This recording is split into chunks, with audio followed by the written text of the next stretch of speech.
Yeah, Richard, I've got a question for you. But first, seriously, man, like I get it. You've succeeded a lot. You don't have to prove yourself to anyone. But as my father says, it's trying to measure whose arse is wider. It's a completely pointless competition, and you undermine your own argument by the delivery. So I really encourage you to say what you're saying. I'm a novice in this space, and I've been listening and appreciate what you're saying. But you really do alienate, I think, a lot of people through your delivery. So I highly ask if you can just be slightly little bit more aware of the people who have taken their lives, including a couple of people I know personally, have been on the very verge of that. So, without being too heavy-handed, my question is just, you're bringing in a lot of very useful information, a lot of very timely stuff for a lot of listeners who are in very vulnerable positions. I want to hear your perspective on the regulation front and where we go from here. What's next steps? How do we, apart from better decisions and holding those who are perpetrators accountable? What do you think about the future of the space more broadly? Deregulation is the answer. The reason that you've never had less choice in banking, you've never had less choice in exchanges, you've never had less choice in insurance, you've never had less choice in cable companies, you have less choice everywhere you look because the government is doing a bad job. The government is supposed to allow capitalism to function by allowing competition. And you allow competition to function by having a free market. And people don't understand what free market means. Free market means regulated market. And what it means is foster competition. So we used to have one telephone company in the United States called Ma Bell.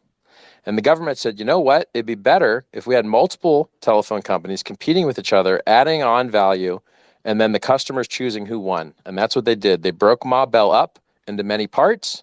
And the same thing happened with digital subscriber lines, DSL, when the internet first came to people's homes. That's how it got to your house. It's called DSL, digital subscriber line. They gave a centralized service of the base layer of internet connection, and then people would add stuff on it. Oh, you can get news groups. Oh, you can get chat rooms. And then they had a baseline, and then they did value add on top of it. That's how you create competition. That's how you create excellence. That's how you let capitalism function. And in cryptocurrency, we don't have that. If you're an American citizen, you're persona non grata everywhere. You're a piece of crap. No one likes you. No one wants to work with you. You're banned from airdrops. You're banned from ICOs. You're banned from exchanges. And why? Because the United States government has done a terrible job protecting its citizens' rights. It's done a terrible job protecting your right to prosper and pursue happiness. It's robbed you of your freedom. Richard, to follow up on his question, I want to ask you. So regulation, I'm an American too, dude. Regulation's coming. I don't care what anybody says. And so when it does, Ethereum and all the stuff that falls underneath it, anything EVM compatible, all this great stuff is going to get regulated. And I don't think it's a positive. So how do you think the U.S. stays competitive when it happens? Because I believe it's coming, like no matter what anyone thinks. I mean, look, Joe Biden himself said, hey, I hate referring to Joe Biden as himself. He's an 80-year-old dude that can't drive or barely walk. But hey, he's in charge, I guess. I wouldn't let him drive my Ferrari. Let's put it that way. He says that blockchain is important and that the governmental agencies underneath him should report to him on what type of regulation would foster growth in the space.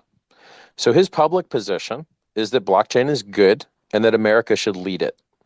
And if that is his actual position, and the people listening to him follow his orders, then we should see regulation that causes competition, regulation that lets other exchanges be in the exchange business, that lets people have their anonymity and their privacy because it's a human right. You cannot have capitalism without mixing and anonymity, period. You can't pay your employees without them seeing your wallet and seeing how much all the other employees are getting paid. You can't have wholesalers knowing what all the other wholesalers are getting paid. You can't have your customer base get leaked because everyone can see who's paying you. None of these things are okay in a capitalist system. They break competition. And so we need anonymity and we need mixing and we need privacy. But it's not going to happen, Richard. I think when regulation comes, it's going to look like Coinbase. The U.S. government knows every transaction and every trade and every single person that uses Coinbase's information, and they have 100%. There's no anonymity, and there's 100% oversight of anybody that touches Coinbase. So when regulation comes, when securities are out there, like if Hex, for example, starts, is used throughout the U.S. and it's becomes a security, right? Every single But that's not customer. what makes it a security. Adoption doesn't equal security. I'm not saying it is. I'm saying No, that if no, the I'm just saying like government says, adoption isn't so I'll tell you what a security is. The Howey test states that a security is when you put money into a common pool with the expectation of profit solely from the work of others. And that word solely means a lot. Are you doing a job? Are you minting your own coins? Are you performing your own computation? Are you doing your own work? proof of stake That's not a security. is proof of stake a security? Are you doing the work? Are they your keys? Is it your computer? Are you an Again, this is the government that's going to decide. I'm not going to decide. No, but I can decide. I know how to I have a read. I different gave opinion. I gave you the rules very clearly. I have a different opinion as the government, but the government can decide whatever the heck they want, man. They can No, put they any. can't. Yes, Look, they- man, like someone has to put up the fight, and I think the guys that are registered in the United States, like Coinbase, is kind of doing what they should do, taking their giant stack of money, they don't know what else to do with it anyway, and putting it into the lobbying that might save their own business model from going bankrupt. Well, there's a So- reason Binance is not there, right? There's a reason why Coinbase is there. Coinbase is there because they do whatever the government tells them to do. Hey, They're but Kraken allows you. Look, Coinbase will cancel you if you use a mixer. Kraken won't. That's a big difference. And they're both regulated into oblivion, and they both have the same licenses. Guys, do you mind? Did you mind? I know Pietro and actually agents. You guys You're have your telling hand me up. Kraken allows mixers. I wanna, guys. I wanna go back to the discussion. A lot of That people doesn't are sound asking accurate, on your. but I don't know enough about Kraken. Oh, he can't hear They me. carry Monero for a reason, bro. Can anyone hear Coinbase me? don't. Can anyone hear me? Kim, chat. I can hear you. I can hear you, Mario. Oh, okay, go. All right, cool. All right, guys. So just want to bring back the topic. This gentleman there can't hear me. I've just muted you. A lot of people asking about FTX. So The argument that the guy bro, was asking you before, Richard, was simply. I've just removed the gentleman now, not because he's being rude. He just can't hear me. Glitched for him. So if the team can send him an invite, that'll be great.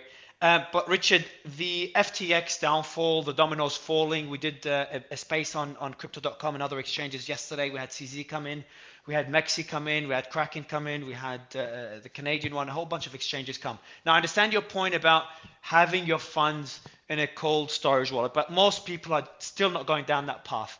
We saw Binance have an influx of net inflows in the 7 days throughout FTX, while most other exchanges had net outflows.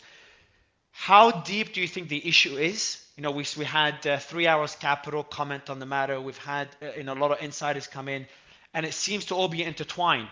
I'll tell you two findings. One of them is Alameda, and I've had two projects confirm this. Alameda invests in a project, asks them or forces them or tells them to have the project to leave those funds on FTX, the exchange, and then FTX then sends those funds back to Alameda that invest them again into another project. So it becomes that pyramid scheme, circle jerk between Alameda and FTX. That's number one. And number two, we were the first ones to break the story. An executive of another exchange came on stage, the first space we did on the matter, and before being pressured heavily, she revealed that, and it was confirmed today. Sam led to the Luna crash, and then 3 Hours Capital were fucked